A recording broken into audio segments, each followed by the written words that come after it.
Hello दोस्तों, आज हम सर्वोच्च न्यायालय से कुछ इम्पोर्टेंट क्वेश्चन लेके आए हैं। सर्वोच्च न्यायालय से एक भी क्वेश्चन एग्ज़ाम में नहीं छूट पाएगा। चलिए हम स्टार्ट करते हैं बिना देरी हुए। फर्स्ट क्वेश्चन है, सर्वोच्च न्यायालय का गठन का प्रावधान संविधान में के कितने अनुच्छेद में है? सर्वोच्च न्यायालय का गठन का प्रावधान संविधान के कितने अनुच्छेद में है?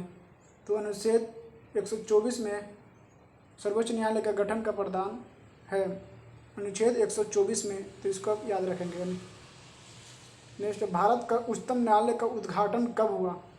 भारत में उच्चतम न्यायालय का उद्घाटन कब हुआ था? तो 28 जनवरी 1950 को भारत में सर्वोच्च न्यायालय का उद्घाटन हुआ था। उच्चतम न्यायालय का उद्घाटन हुआ था 28 जनवरी 1950 को। इसको आप याद रखेंगे।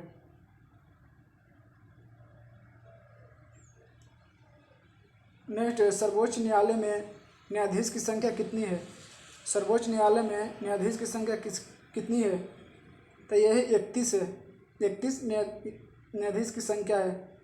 एक मुख्य न्यायाधीश है और 30 अन्य न्यायाधीश है।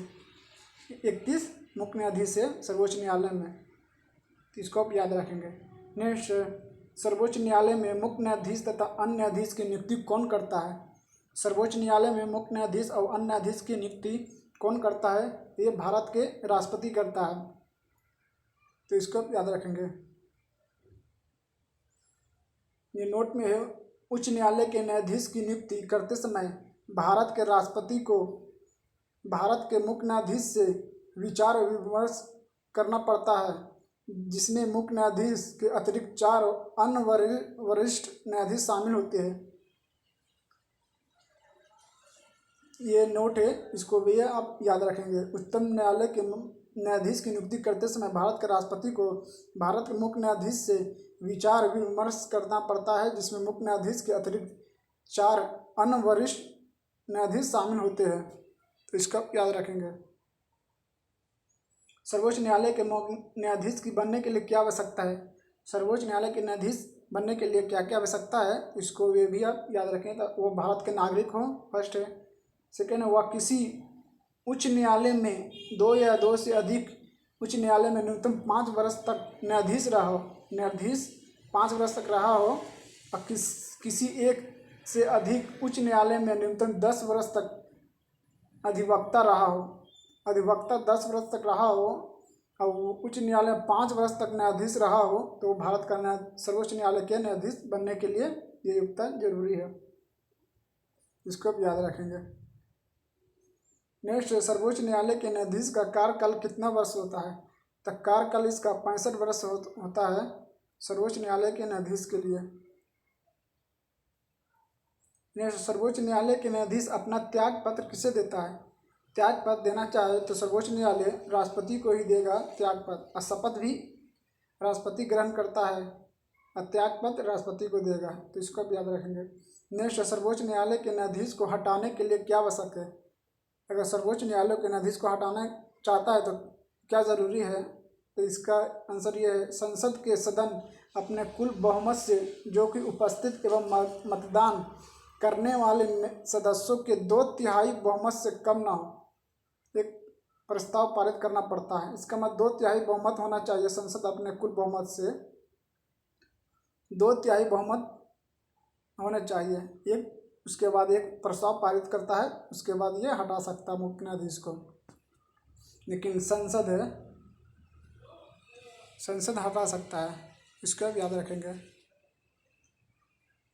और ये है, उच्चतम न्यायालय के न्यायाधीश के सेवानिवृत्ति होने के बाद किसी भी न्यायालय में वकालत नहीं कर सकता है। अगर उसको हटा दे तो किसी भी न्यायालय में वकालत करने का इसका अलाउ नहीं है। किसी भी न्यायालय में वकालत नहीं कर सकता है। इसको आप याद रखेंगे। नेक्स्ट, सर्वोच्च न्यायालय के न्यायाधीश के वेतन किस तरह मिलता है? तो वेतन संचित निधि से इसको वेतन मिलता है सर्वोच्च न्यायालय को। देखिए नेक्स्ट, सर्वोच्च न्यायालय के मुख्य न्यायाधीश का वेतन कितना है? मुख्य न्यायाधीश के 2,80,000 है। 2,80,000 इसका वेतन है। और देखिए, तथा अन्य न्यायाधीश का वेतन, अन्य न्यायाधीश का 2,00,000 50,000 इसका वेतन है। अब मुख्य न्यायाधीश को इतना है और अन्य न्यायाधीश के 2.5 लाख है, 2,50,000। और न्यायाधीश के 2,80,000। तो इसको भी याद रखेंगे।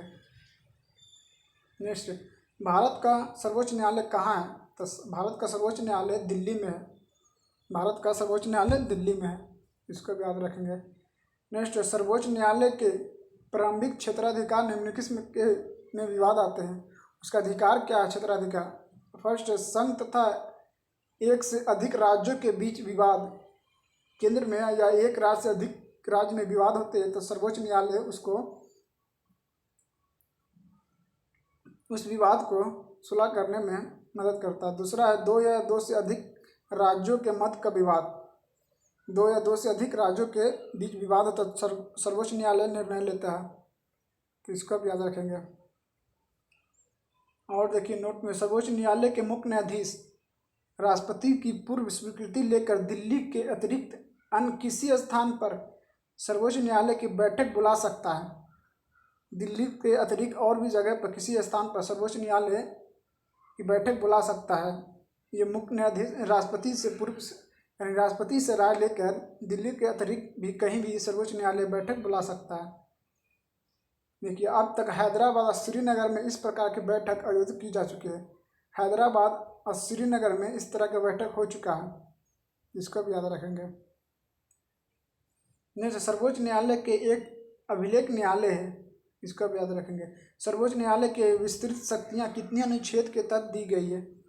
विस्तृत शक्ति है तो अनुच्छेद 136 के तहत सर्वोच्च न्यायालय के शक्ति दिया गया है। विस्तृत शक्ति अनुच्छेद 136 के तहत, इसको आप याद रखेंगे।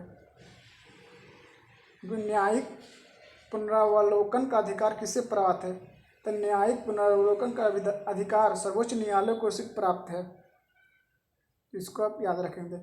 भारत में सर्वोच्च न्यायालय के प्रथम न्यायाधीश कौन थे? भारत में सर्वोच्च न्यायालय के प्रथम न्यायाधीश तो हीरालाल जे कनिया थे।